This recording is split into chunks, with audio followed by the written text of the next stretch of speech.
Hey everybody, welcome back to Sip and Talk. I'm Joe. And as always, I'm ready to dive into some seriously juicy info with you all today.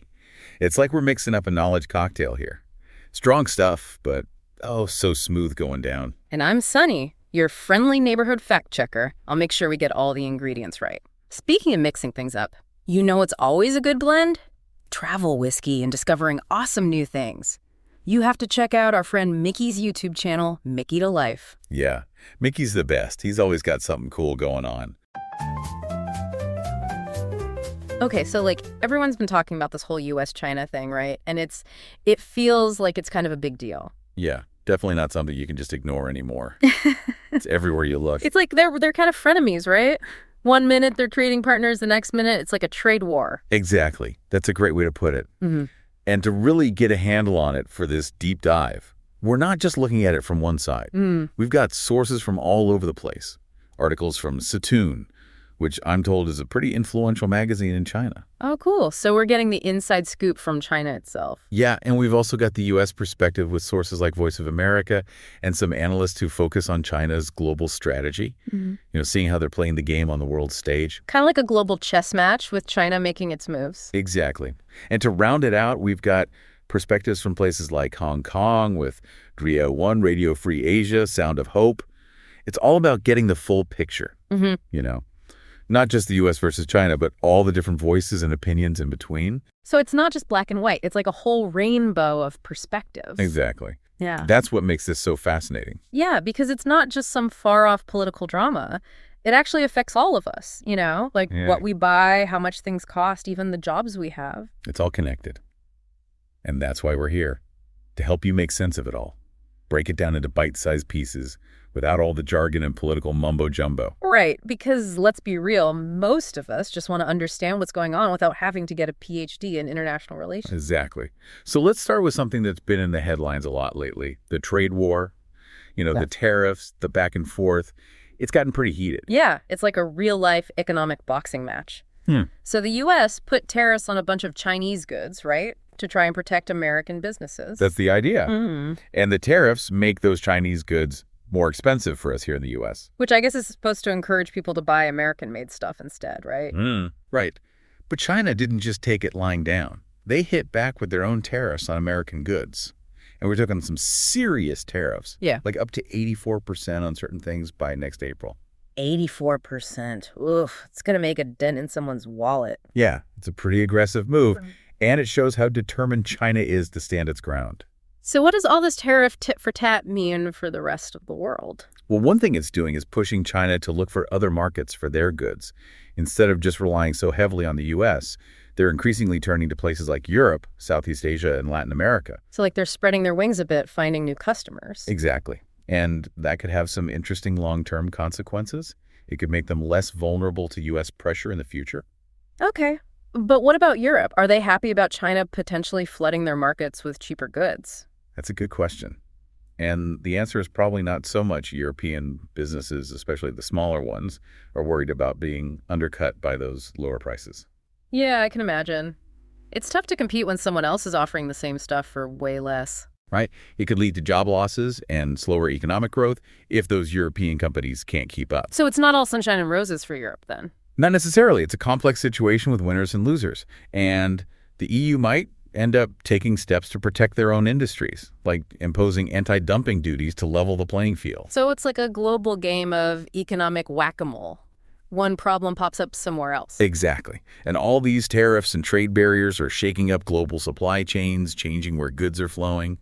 And that creates a lot of uncertainty for everyone. Okay, so we've covered the trade war.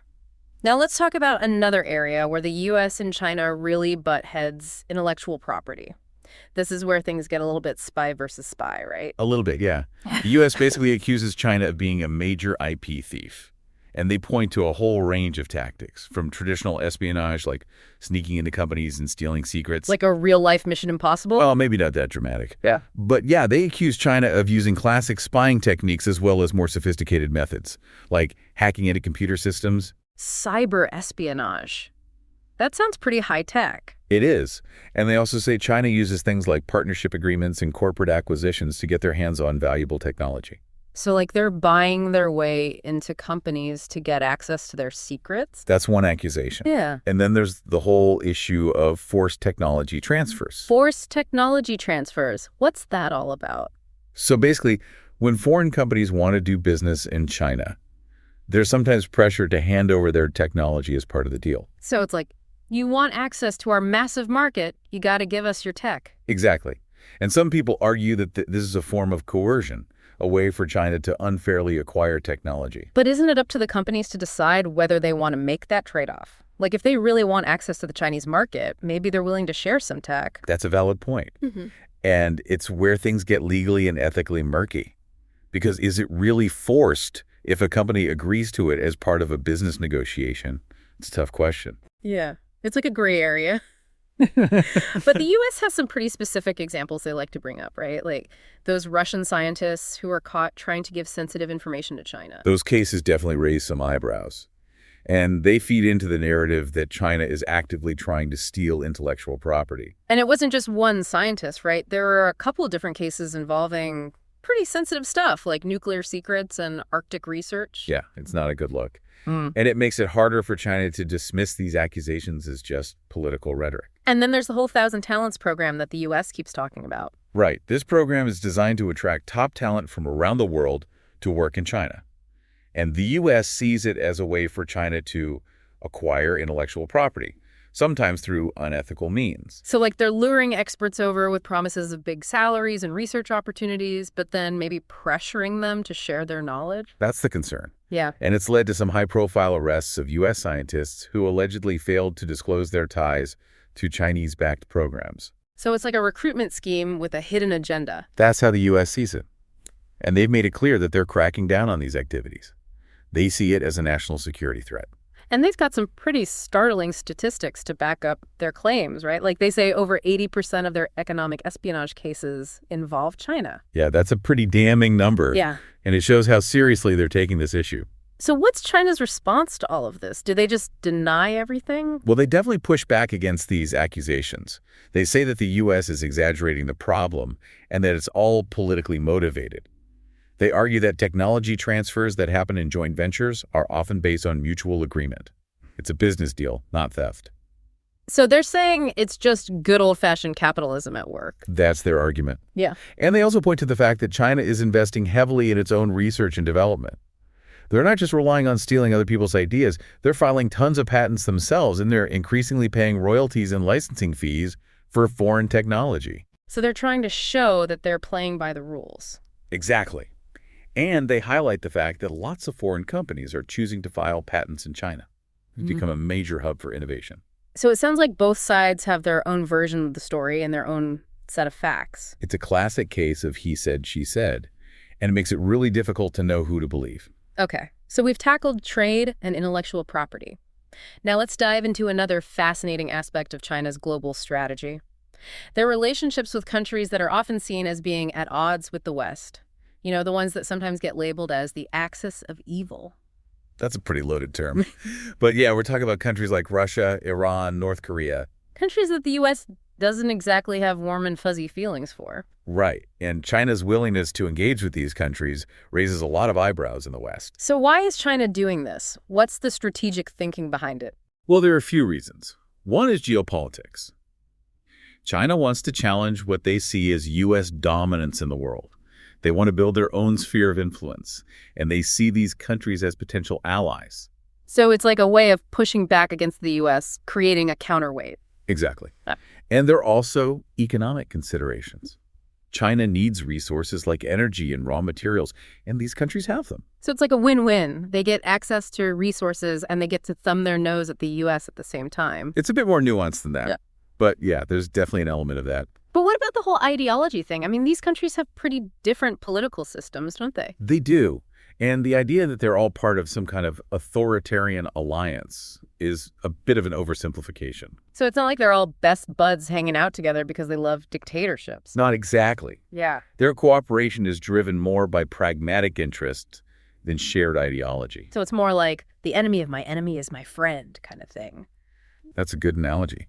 They might not agree on everything, but they have a shared interest in pushing back against what they see as Western hegemony. Okay, so let's look at some specific examples. China and Russia seem to be getting pretty cozy lately, right? Definitely. They've been deepening their strategic partnership, driven in part by their shared animosity towards the West. And their economic ties are growing rapidly, too. Trade between them has exploded in recent years. Yeah, especially with Russia needing new markets for their energy exports after the whole Ukraine situation. Exactly. China has been a lifeline for Russia in that regard. And they've been careful to avoid doing anything that would trigger further sanctions from the West. So they're playing it smart, not wanting to poke the bear too much. Exactly. Now, what about Iran? They're another country that the U.S. has a pretty fraught relationship with. Yeah, and China seems to be getting closer to them too, right? Yes.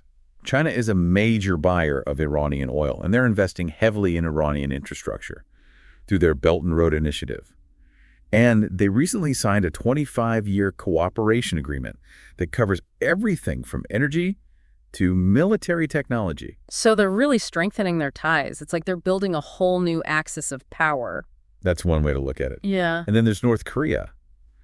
China's relationship with them is a bit more complicated. Yeah, because North Korea is kind of a wild card, right? They're unpredictable. Exactly. But China remains their biggest trading partner, and they play a crucial role in maintaining stability on the Korean peninsula. So it's like China's trying to keep North Korea in check, make sure they don't do anything too crazy. That's a big part of it. And then there's the Taliban in Afghanistan. Yeah, that one surprised me. China is actually engaging with the Taliban. It seems counterintuitive, right? But China has its reasons. They're worried about instability and terrorism spilling over from Afghanistan into their Xinjiang region. So they're basically trying to keep things quiet on their border. Exactly. And they're willing to work with the Taliban to do that. Yeah. Even if it means dealing with a regime that most of the world doesn't recognize. So it seems like China's foreign policy is driven by pragmatism rather than ideology. They're willing to work with anyone who can help them achieve their goals. That's a good summary. And it's a very different approach from the U.S., which often frames its foreign policy in terms of values and democracy. So it's like two completely different worldviews clashing. Exactly. And it makes for a very interesting and often unpredictable global landscape. Okay. So to recap, it sounds like the U.S. and China are locked in a pretty intense rivalry. They're battling it out on trade, intellectual property, and they're vying for influence around the world. That's a good summary. And it's a rivalry that has huge implications for all of us. So what's the takeaway for our listeners? What should they be thinking about after this deep dive? I think the key takeaway is that the world is becoming increasingly complex and interconnected.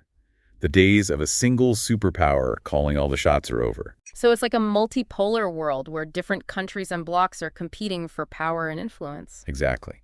And we all need to be aware of these shifts and how they're going to affect our lives. Because these aren't just abstract geopolitical issues. They have real-world consequences for our economies, our jobs, even our personal freedoms. Absolutely. Yeah. So stay informed, stay engaged, and don't be afraid to ask questions. And on that note, if you're feeling a little overwhelmed by all this global intrigue, I highly recommend checking out our buddy Micky's YouTube channel, Mickytolife. Ah, yes, Micky. He's a great guy. He's got some amazing travel vlogs, whiskey and alcohol unboxings, if you're into that, and some really chill background music for when you just need to relax and de-stress. It's the perfect antidote to all the doom and gloom in the news. Exactly. So go give him a subscribe and tell him we sent you. We'll appreciate it. And thanks for joining us for another deep dive. We'll see you next time.